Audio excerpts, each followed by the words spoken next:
You're listening to Cat Tales.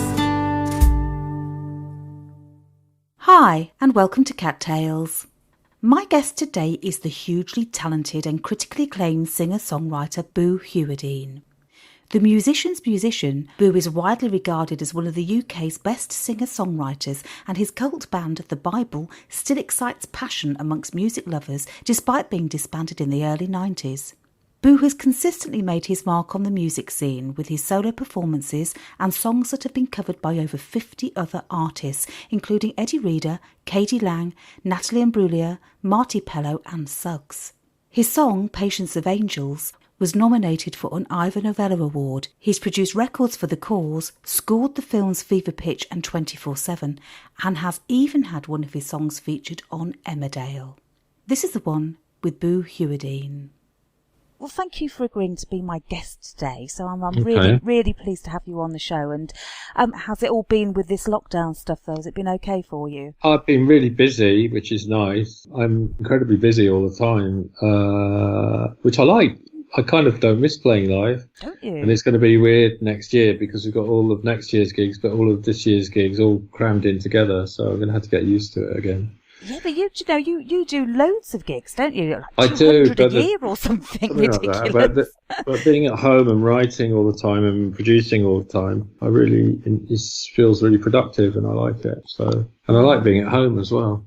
Yeah, it's funny. I've spoken to a lot of people, as you know, and everybody's saying the same thing. They didn't expect to be able to actually enjoy the process of, I'm at home. What do I do? Because musicians are always on the road, aren't they? Yeah, of course I love it when I do it again. But I just almost on the first day I started working on lots of projects, and some of them have come to fruition, and it's just really nice, So. I suppose working with so many different people, you have that. I'm going to say a benefit, really, of having different influences, and you're thinking of a different person performing or whatever. I guess that does mean that you produce different kind of stuff each time, rather than just repeating the same old formula.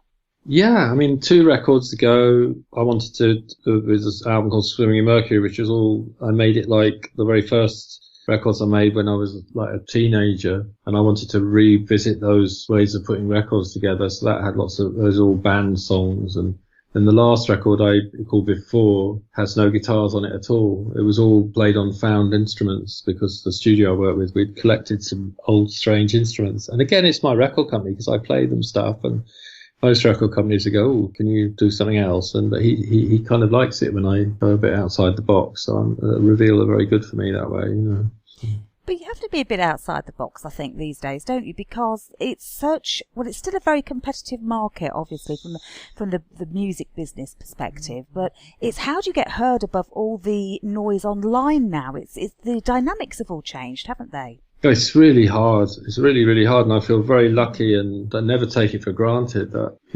this Wonderlust is, I didn't think I would, if they'd said, we didn't get any plays on it at all, I would have been, okay, but it's been played probably more than the last one, so it's like I feel very, very lucky. But I hope that you just have to do your very best or do something original. That's always important.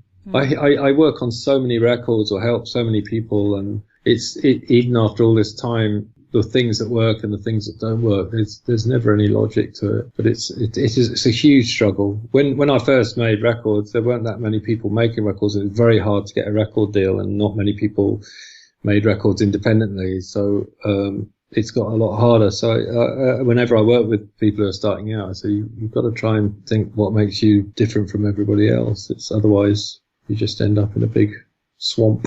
Yeah, well, it is, isn't it? The internet is great for some things, isn't it? But on the other hand, the accessibility of everything means that the competition is so high. It's just so difficult for creatives, isn't it?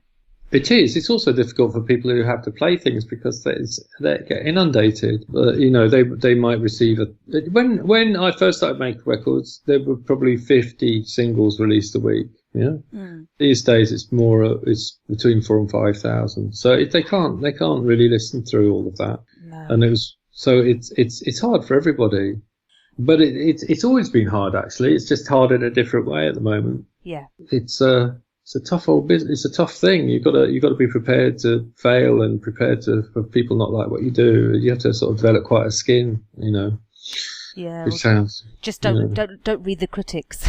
That's the best idea. Well, I remember my band's first album. There were two that amazed me. One was in the NME. They gave us a tremendous slagging and went into minute detail for why I was so rubbish, and we were all so rubbish. And I would have taken that to heart, but the gig had been cancelled, and the guy had just wrote it without realising the gig had been cancelled, and he got fired. Terrific! Yeah. Oh, that's divine retribution. Yeah, it's like, so I didn't. And after then, I thought, I'm never going to say any of this personally again. It's just somebody banging on somewhere. It's fine. Yeah. And as with all art, it's just beauty's in the eye of the beholder, isn't it? Yeah, it is. It's a funny old thing, music though, because half of it is making the music, and the other half is getting it in front of people to be heard. And I sometimes wonder if some of the brilliant songs we'll never ever hear because they never got out of people's bedrooms, and did the next bit where they put themselves in front of people. Yeah, I know exactly what you mean, but I suppose it's I don't know. Is it a decision you make quite early on as to whether or not you're going to perform your songs yourself, or are you going to give them to somebody else to do? Is that a decision that was consciously made by yourself, or did you? No, just not at all. I wanted. Well, I knew when I was a kid that I wanted people to do my songs. I knew that even before I could write songs. I knew that was like a sort of dream. But I started out with indie deals, and it was quite a long time before people started doing my songs, and I love it. And that's obviously during lockdown that's been happening. That's been happening a lot, and it never stops giving me incredible joy.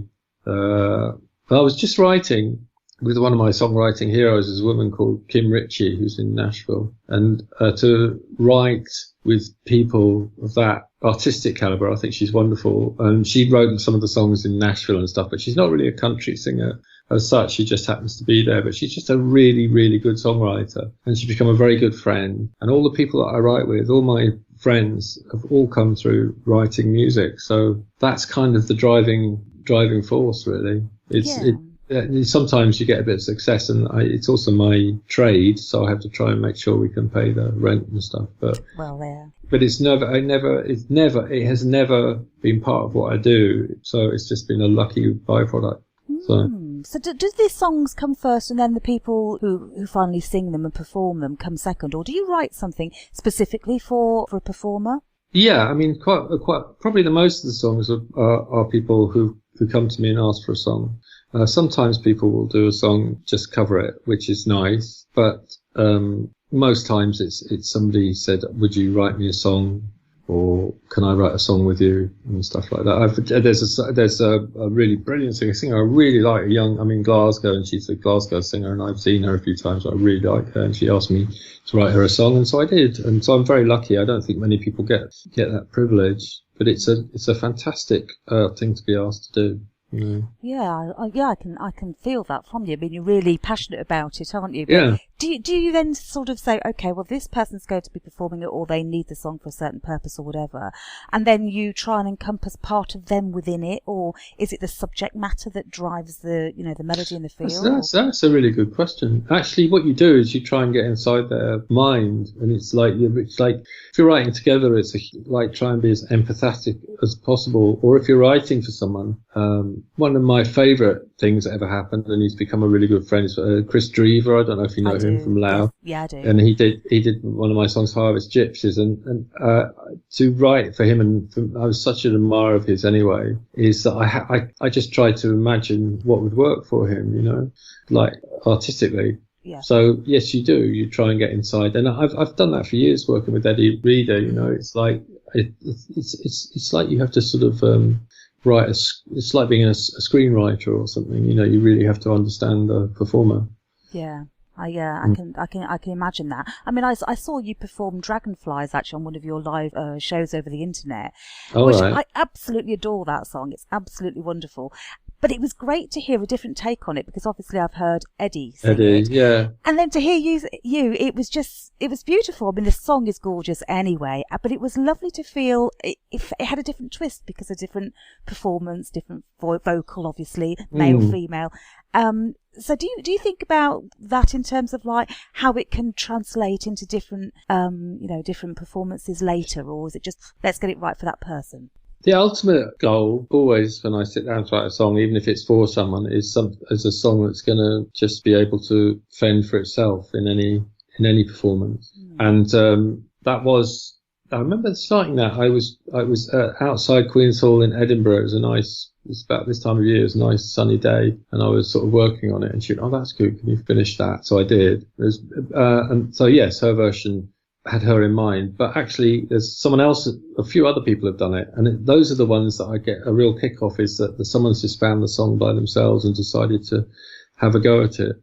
So my favourite thing is when songs go off and have adventures all by themselves and other people do them. So with that song, it's going to sound different when I do it. But I've got a thing about songs, is a song, you can do a good song, hopefully that's a good song, in any arrangement, and it'll still be that song. And it was like My Way by Frank Sinatra or My Way by Sid Vicious, it's still the same song. And songs are magic like that. The songs aren't the arrangement, they're the songs. So yeah, they have a life of their own, don't they, and a whole personality of their own, and there's something within them that you can recognise, even though they are performed in a different way. Yeah, and that to me that's the magic. And I'm writing with Kim today. She really gets that. So she's really forensic. Like every line, we look at different alternatives, and it's just it's a kick that never goes away, you know. And all through lockdown, I've been working with loads of people. People that I wouldn't have worked with if it wasn't for lockdown. A wonderful, I don't know if you know him, a wonderful singer called Adam Holmes. And we've written his whole record together. It's being mixed as we speak. A mix arrived just before I spoke to you. And he's wonderful. A woman called Lady Nade, who's down in Bristol. We've written the whole record together. And this wouldn't have happened if not for lockdown. So I'm really enjoying it. Yeah, it's different. Is that bad? No. Not bad.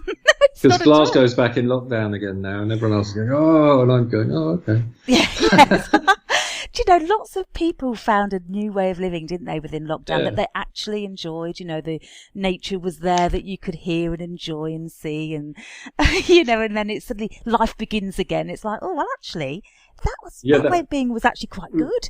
Yeah, it was a bit stressful. I know. And we've been touched by it as well, so I'm not being glib about it. No. My stepmother's had someone we know is still very, very ill and stuff. So I don't want to come across as being glib, but it's just in all honesty, if you told me that it wasn't going to be that bad, I wouldn't have believed you at the beginning. But it's been okay for me personally, not for everybody, obviously. No. I mean, some people have struggled, haven't they? Really? Yes, of course. I'm very fortunate. I noticed that, like a guy on Facebook, I have a Patreon page which I really love putting stuff on it, so I put stuff on there every day, and he said, I would love to hear this, but I'm on Universal Credit and I can't afford it, and that, of course, that's really hard. But I said, look, I've set it so you can.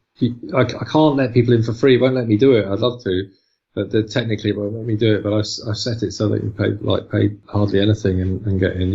Yeah. So it's. I'm aware that I'm a lucky fella. So yeah, I was going to ask you about Patreon really, because there's lots of musicians trying to do different ways of making money out of this business that has very little opportunity these days. Yeah. And I was going to ask how it's doing for you, Patreon, because it's a new thing for you, isn't it? Well, it is. I did a blog 3 years before, almost like a comedy blog, and I used to love doing that. And then it sort of life events meant I couldn't do it for a while, and then. It's the creative thing that I enjoy. Yeah, some people donate quite a bit of money, but I have it. So quite a lot of people are on there just giving me a quid or something. So I have quite a lot of people. I have more than most of my pals, but I don't have the tiers or if you pay this much, you get this. It's just, it's just a place. I just want it to be like a little club, really. So it does make me a little bit of money, but that's actually not the driving force. It's the fact that I get to share something with them every day, and that's more that. Yes, exactly. And they're the people who really want to hear your material, aren't they? So that they're already bought into what you're delivering for them. Well, I'm also very lucky in that because I've sort of been doing it so incredibly long. I can think of new things every day, like some funny little project that happened 20 years ago, or I wrote this with this person or that. So something different every day. So it's just like a little bit of fun, hopefully. With some other musicians, younger musicians or stuff, it's like really, oh, what am I going to do today? I never have to do that. I can just go into the archives and find something or share some little thing. So it's really, it's nice because as a person, nostalgia is not something that has ever occurred to me particularly, but during this time I have been looking back and actually it's been quite nice because I've been reminded of some really fun things I've done, you know. Yeah, I know. I bet you have, because you go back through the archives and you think, oh, do you know what? I'd forgotten all about that. And totally. Kind of relive it, don't you? And there's some really funny moments, some really beautiful moments, and yeah, because it's funny. Both Eddie and I have this thing where we just keep forwards, always looking forwards, don't look back, sort of thing. But it's okay because I quite like what I've been doing. And let's be honest, if you don't like it, you can't expect anybody else to, can you? Well, you don't know, do you? No, you don't know. I mean, when you're it's such a funny thing to do, isn't it? It's like it's an entire life of showing off, and I do sometimes wonder about that. But if, say Eddie and myself and nearly all the people I write with, none of us are show-offs. It's just what we feel we should do. Yeah. I don't know anybody. Everyone that I know they're all quite modest and it quite sometimes when we're about to go on stage, you'll look at each other and go, what on earth are we doing? Is this real? Has it actually happened? Yeah, but if you asked us to do a speech at a wedding, we'd crumble. You know, it's like very strange. It's a strange life.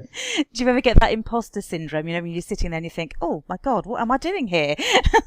These people are looking at me. It's all right. I've got people around me to do that for me. You know. People keep your feet on the ground anyway. Yeah. What are you doing? What are you doing there? Yeah. So. Yeah. Oh, I really want to talk about your new single, Wonderlust. Yeah. Which is remarkable, I have to say. I have been listening to it. Thank you. So is that a good remarkable? Or... Oh, yeah. Oh, it's lovely. Okay. Yes, it feels so ethereal and haunting. It's so just absorbing. You know, you just get sort of, engulfed by it. And then suddenly 3 minutes is up and it's like, what? Oh, that was a quick 3 minutes. I want more. It was made in a very unusual way, which I could tell you about. Oh, yeah, please tell me. So it's lockdowny. My son is in a band called Simon and the Astronauts, and he was the singer, but they talked about getting someone else to sing some songs. And the other guy has said his favourite singer when he was growing up was a woman called Rachel Hayden, who used to sing with Weezer and Beck and people like that. Mm-hmm. And my son just emailed her, and she's now singing the whole of their album, which they just mastered this week. But then we got chatting because she had to. I wrote 2 of the songs on their record, and she said, "Oh, could I send you something?" And what you hear on the recording in the piano is her playing in a room just onto her iPhone a few years ago, and you can hear people talking in the background. So we just built the whole song around her piano piece, and I wrote the song over her piano. And then I sent it after that. So I'm in Glasgow. Then I sent it to Copenhagen, where my friend Gustav Lundgren did all the beautiful arrangement stuff on it. So it's been all over the world. So it's an appropriate name for a song, I think. Oh, it is, isn't it? It's actually done the wandering for you, yes, hasn't it? It's been in LA, it's been in Glasgow, and it's been in Copenhagen, yeah. Oh, wow. It's quite different from what you're known for, really, in a way, isn't it? I mean, obviously the acoustics and all that is one thing, but it doesn't feel very commercial for a new single, shall I say. Well, I played it to my record company, and they said, "Oh, I want to put it out for a single." And I said, "Really?" And it's been played quite a lot. Yeah, so every time I make something new, I feel it has to be a bit different because I don't want to repeat myself. And it's like, I'm very lucky that I've been doing this a long time, but I just always approach every new project like something fresh. Because if I kept doing the same thing, the handful of people who care about what I do, I want them to hear some development rather than just like more of the same. So.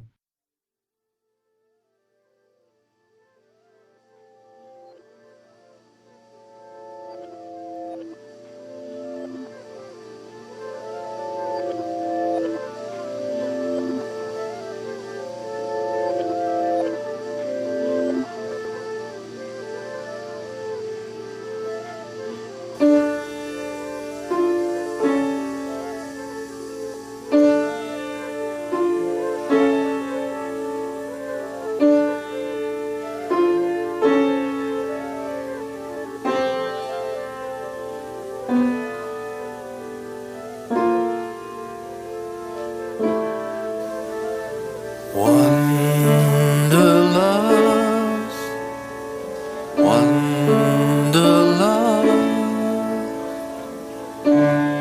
here you are again.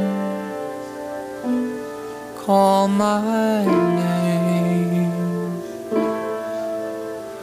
Wanderlust,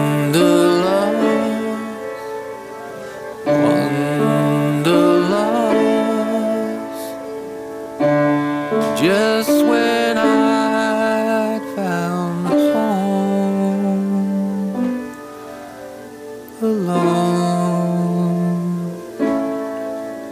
'Cause all I ever wanted was to find somewhere to be. Then you find me.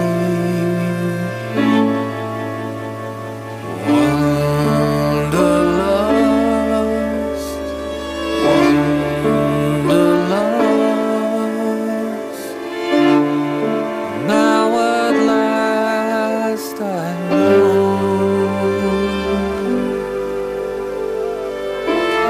that you will never go.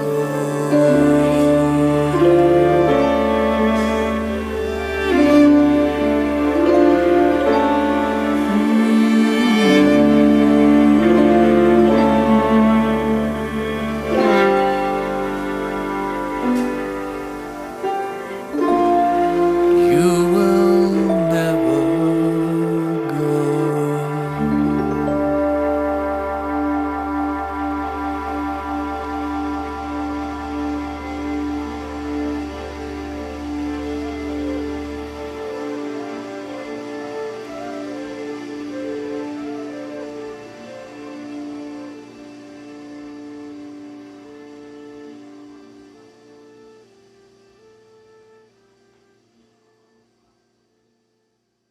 Hello there, this is Boo Hewerdine, and you are listening to Cat Tales. Oh, so when you're writing all these songs then, is it a little bit autobiographical when you're actually, you're looking back there, all these nice things that have happened, and obviously some haven't always been nice, but do your songs for yourself, for your solo performances, end up really telling the story of your life? Well, I purposefully tried to do that about my life when I was a kid in North London for the whole of the Swimming in Mercury album. But they always end up being something else. It's a funny thing about songs is they have layers, and also it's actually the other way around. I wrote an album with Duke Special called Under the Dark Cloth, which was a fantastic project to do. It was all for photographs in the Metropolitan Museum in New York. Very grand sounding, but it was so much fun. So each song was taken from a picture, and all of them were biographical in some way or another. And we finished the songs, and it's a fantastic record. Peter, he's called, his performances are astonishing. We realised that even though we were writing about other people, somehow we'd snuck ourselves into the songs. So you're always there somehow, even if you don't want to be. Yeah, even if it wasn't intended, you'll get in there. Yeah. Hello, I'm here. Oh, there I am. Yeah. Somewhere in there. It's a funny thing, though, isn't it? Because a lot of the situation with your career has been that you've been the man in the background in a way, haven't you? You are that name in the brackets as you've. Yes, I suppose so. I still think it's going to happen. Pat. It's like I'm going to have my name in well, maybe not in lights, in sort of small candles at some point. No, I don't think of myself as being in the background. But I really like working with other people. Yeah. Basically, there's no plan. You just sort of keep going, and with a bit of an eye that this is how you support yourself without that sneaking into the music, if that makes sense. So. Yeah. I never allow that in, and which is probably why a lot of my friends live in huge mansions and I don't. But one day you will do. No, I don't think so. But one day I might get on Look East or something. I think you've already surpassed all that already, Boo, so I really wouldn't worry. I mean, you were nominated for an Ivor Novello Award. Come on. I was. See, even that's a funny story because, and I was trying to find it to put on Patreon, and I might have another look, is that they changed their mind at the last minute and gave it to someone else, but on the press release that went out to the Evening Standard, I won it. Oh. So I have a paper somewhere in one of my lockups, which and it's actually on the front page of the Evening Standard that it was Song of the Year. Oh. Yeah. That's a bit like Back to the Future, isn't it? When they keep changing, they change. Yeah, it was a bit like Back to the Future. Yeah. No, it sounds like I'd be bitter. I'm not at all, because I think it's a hilarious story, because I know like there's more to it than that once I heard that what actually happened. But it's sort of just, that's the sort of thing that happens to me. Yeah, do you know, I get that completely, because that's the sort of thing that would happen to me, really. Yeah, you're all up for winning. It was obviously going to happen, and then suddenly, what's happened? Yeah. Oh, you poor thing. Really, it's fine. It's fine. Funny. It's a funny story. Oh, it's lovely. Yeah. So what drives you then, if it's not things like awards and, you know, your naming lights? Is it just the sheer fun and the experience of the music and the joy it brings? It's the writing, I think. And I've never done such a sort of extended amount of writing. And it's just that mindset that you get into. It's endlessly rewarding, and you're endlessly learning. You know, spending 2 hours with Kim writing today, it's just it's a real privilege. You know. Yeah. Yeah. That sounds really po-faced, but it's kind of true. You know, when nice things happen, they get played on the radio or whatever, or people do your songs, that's really, really, really nice. And I'm very lucky, and it means I can carry on doing it. But it's actually the doing it that I love, you know. So. Yeah, that's interesting, because some people prefer the performance, the end product, and actually interacting with the audience more so than the writing process. So it's interesting to hear the other way around. Oh, I do like, yeah. But I mean, you know, next year you'll ask me, and I'll go on about how much I enjoy gigging. Yes. Yeah, you've forgotten how it feels, haven't you? Yeah, I'm not very reliable in that way. Of course, I love gigging. Of course, I do. It's just I don't miss it. I thought I was going to miss it. I've got other friends who are sort of like, it's like they've been, you know, trying to get off a drug or something, but I don't. Oh, that's great. And I'm doing something else instead, you know, it's fine. Yes, exactly. And it's about having different depth, isn't it, to various different things. It's not all about one thing. So if you've been looking back on all this stuff, you're thinking about doing an autobiography or something like that? People say that all the time. It's a kind of interesting question, because I have my friend Chris Difford, you know, I work with. He did write an autobiography, but the problem is how truthful you can be in it. So I knew some of the stories that are in the book, but they're very toned down, so people don't take umbrage. A lot of people did get upset with him. Yeah. So I think it would be interesting, because we only ever read biographies by successful people, and I think it's sort of quite interesting. People like myself who are sort of bouncing along the bottom sort of thing. It'd be kind of interesting, you know. You're being too humble there, Boo. You really are. I think people really would like to hear your story. So, you know, you've got to think about that book. Well, yeah. People do ask me, and it's the format, really. Maybe you can help me, Kat. I thought about doing it with each song. A friend of mine is Nick Hornby, and he did obviously like Fever Pitch. It was written in that way. You could do each song and the story with it, and because of that, other stories all unfold. Or I could. One good thing is that I have met an extraordinary number of people. I used to do, as part of my gig, I just get people to shout out from the audience, just famous singers, and it was more likely than not that I'd had a story about them. Oh, wow. Well, that sounds like I'm name dropping, but it's not really, because I'd just be the bloke in the corner who they hadn't noticed, you know. No, not at all.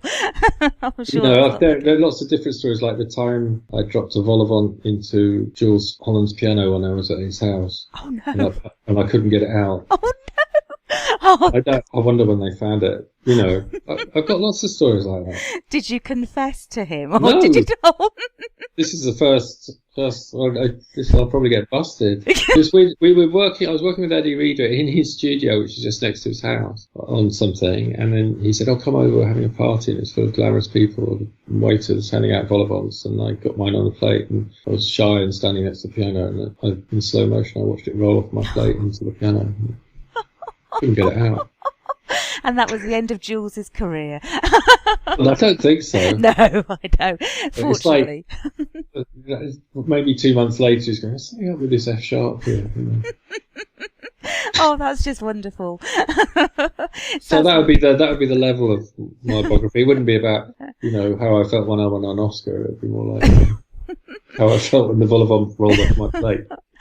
That's the stories they want to hear, Boo. That's what we're all waiting for. Oh dear, sounds like you're obviously in the right place at the right time or the wrong place at the right time. But yeah, I think the thing is, next time you see me, just don't offer me anything else. Yeah, it's that's probably spherical. yeah. Oh dear, sounds like you have lots of these incidents. Oh yes. Well, you've got to do that book then. You really do, because it's going to be crammed full of stuff. Because when you start thinking about it, it'll all start rolling out. Pardon the pun. It'll be there for you. Yeah. Yeah. That's the title. The vol au vent in the piano. Yes. Oh, so looking back at all this stuff, then, what moment would you say you're the most proud of, or are you able to say that you're the most proud of something? Oh, there's millions of them, but I'm talking about Peter, like Duke Special, being in the studio in Dublin. He performed it live with an orchestra for the record. That was because we'd written them on guitars and pianos, and then someone had orchestrated it, and just sitting in the room and hearing that blaring out the speakers, that was pretty good. Another really good moment, actually, it's a funny one because it's not, Chris Difford asked me to go down and produce a young band, and it was the Stripes. I don't know if you remember them. Yes, I do. And they were 15, and they were set up, and I walked in and said, "They're all set up. Would you like to hear them play?" And the first time they played, it blew my mind. They were so amazing. It was a great source of pain to me that I felt they were slowly squashed out of existence, but how raw they were when they were that young, it was astonishing. That's a big moment. But I could do that all day long, but that just popped into my head because that was the next one that popped in. That's but it's not hearing when we were talking about Harvest Gypsies earlier, being on tour with Heidi Tolbert, and we've got a CDR of Harvest Gypsies, and we couldn't stop playing it. It was a lovely sunny day, and playing it over and over as we shot through the Northumberland. That's another one. They're all like that. They're not really there aren't any Oscar moments yet. Yes, you're right. Yeah. Well, you just never know, because I mean, you've got so many hats that you're wearing. You're a singer, writer, producer. You've written for TV, choreographer, chef. Yeah. It's any moment it could all happen it all explode. Yes, in the most least expected way. Yeah. So what else are you up to then? You've obviously got the single Wanderlust is out today, I think, isn't it? Or it's out this tomorrow. I think it's tomorrow. 18th it is. Yes, so that's out on the 18th. The other side of it is nice. That's an interesting thing. The other side is a song called Listen, which was a song is going to be on an album called Miniatures, which is it's a bit of a long story, but there was an album called Miniatures 40 years ago, and this is a new version of it, and every song on it will be a minute long.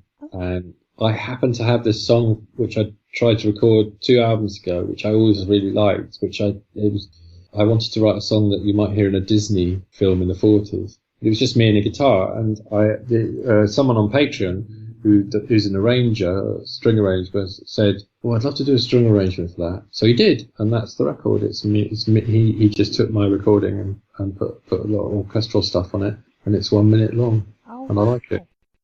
Listen, and you might hear the sound of a tear. Listen, it seems so clear, so far yet near. It doesn't matter how we came to be. All I know is that we are. Sometimes the only way to see is to close your eyes and listen, listen, listen, and you might hear.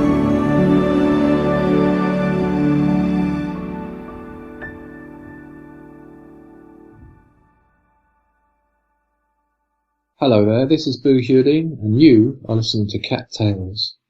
Brilliant. So obviously by early next week, I'll be ordering the big letters that go behind me like Elvis in red lights. So. Well, there's more to do for my stuff. There's a State of the Union, which is me and Brooks Williams. We've made 2 singles to come out for the rest of the year. Another record with him. Finish my record. Finish Adam's record. Finish Lady Nade's record.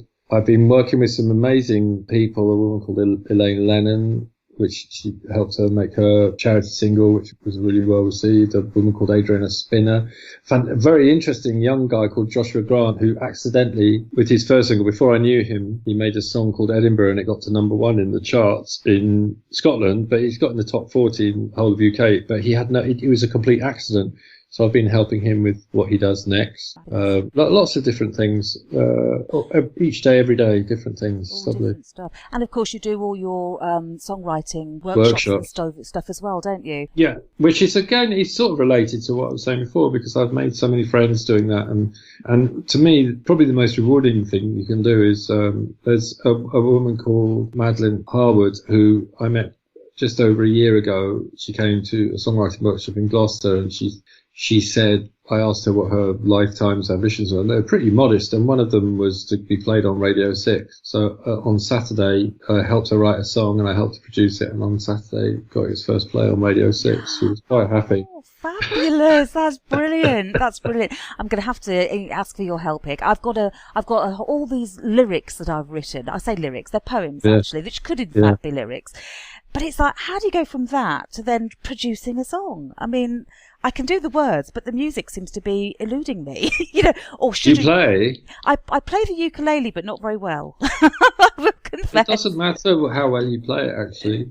Some fantastic songwriters aren't really musicians. It's not. I don't think they're related particularly. If you can think of a tune and you can think of and some good words, that's a song. Neil McCall, who used to be in my band, his dad was Ewan McCall, and he wrote "First Time Ever I Saw Your Face," which is one of the most beautiful songs ever. Yeah, for Peggy and Seeger.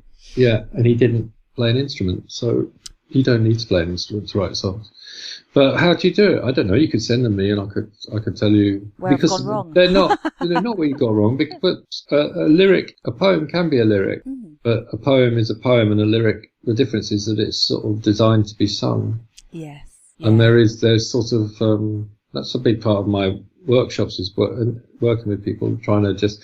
Then my workshops aren't like, I don't teach people. I just sort of say, look, if you do this might get you there quicker. So, and they're not like some workshops where I just sort of say, today we're all going to pretend to be trees or anything like that. I really get down to the nitty-gritty of why things might work or don't work, or why rhyme schemes work, or why different meters work. And it's not rocket science, but it's just so rewarding to see people take that on board and then start writing songs, because you obviously have it in you, Cat, because you're writing it down. It's just like someone showing you a few little guideline things. Yeah. Whereas there aren't rules, but there are certainly things that make life easier. When I have to write a song for, say, a radio program, which happens occasionally, and they'll say, could you write a song about isolation or something? I say, yeah, of course. They said, when do you want it? I said, well, yeah, could we have it tomorrow morning, please? Oh dear. That happens. So I call on a lot of things about structure and meter and the length and the flow and all that stuff.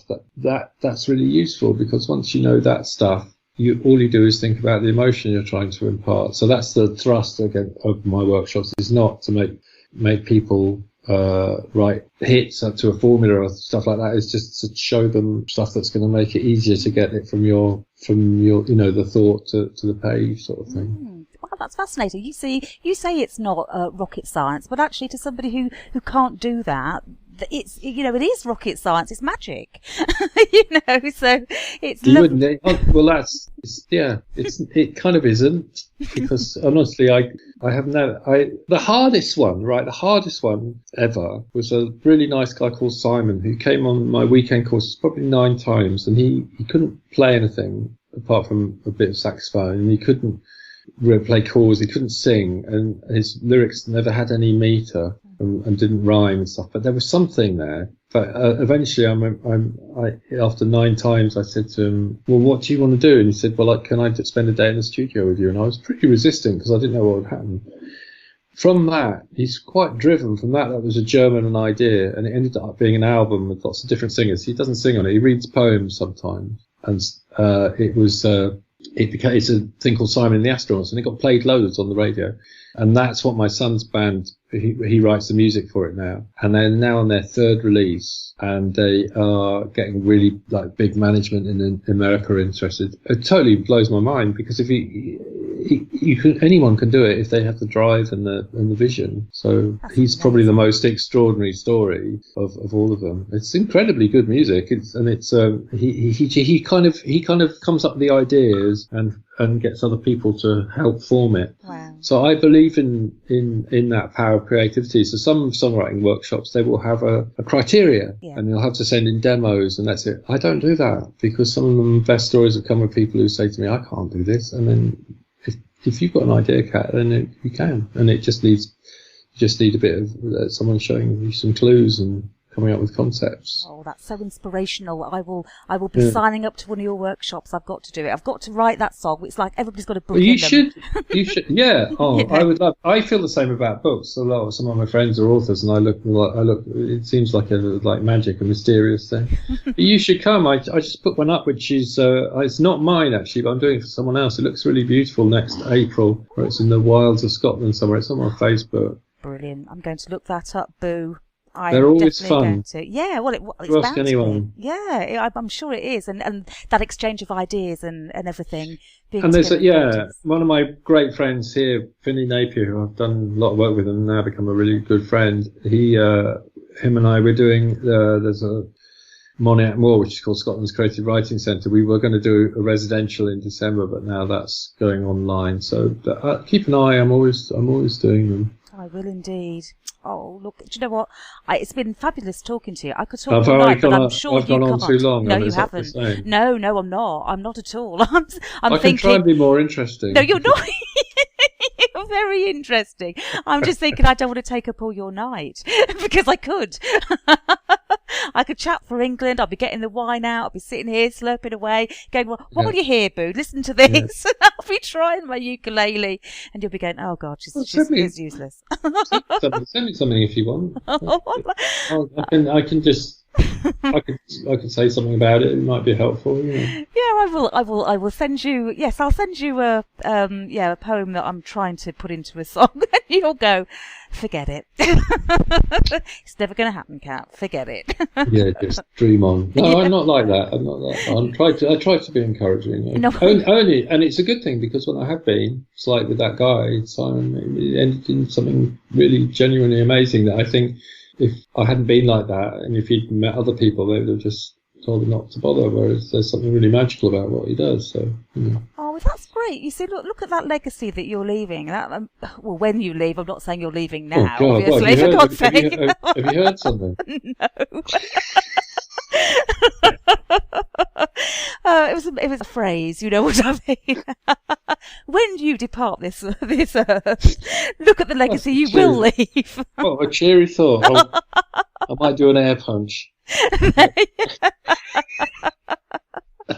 Oh dear. No, but it's lovely to actually be able to inspire others to, do something they don't think they can achieve. And that is truly magical. It is. Well, I fell into it all by accident, really. It was some people asked me years and years ago, some Danish people came up to me at a gig in Glasgow and said, would you come and do something like that? And I didn't even know that it was a thing. And I loved it so much. It's become a huge part of my life over the last nearly 20 years. And it's just wonderful. It's a pretty nice thing. It's really special, because when somebody decides to write a song, or they put their thoughts or words into, thoughts down as a lyric, then they're putting themselves into that, aren't they? So you're part and parcel of that, creation. I think that's very special. I do. Yes. Yeah. Well, I hope so. Yeah. Yes, I shall start planning my legacy now. I think now you've I've brought it to you. Now you've reminded me of my mortality. Sorry about that. I didn't intend to do that. I really didn't do. But now it's out there. Do that with all your victims. Yeah. Before you go, yes, just make sure that you do this. Yeah. Just to remind you. Oh dear, I'm sure you've got plenty of years left to inspire people. All right, All right, okay. you take care. Take See you care on now. that All right, workshop. okay. Oh, yes. Yes, go for it. I will. See All you right, soon. see Take you care. later. Bye. You've been listening to Cat Tales. To listen again to this and other tales, go to cattales.co.uk.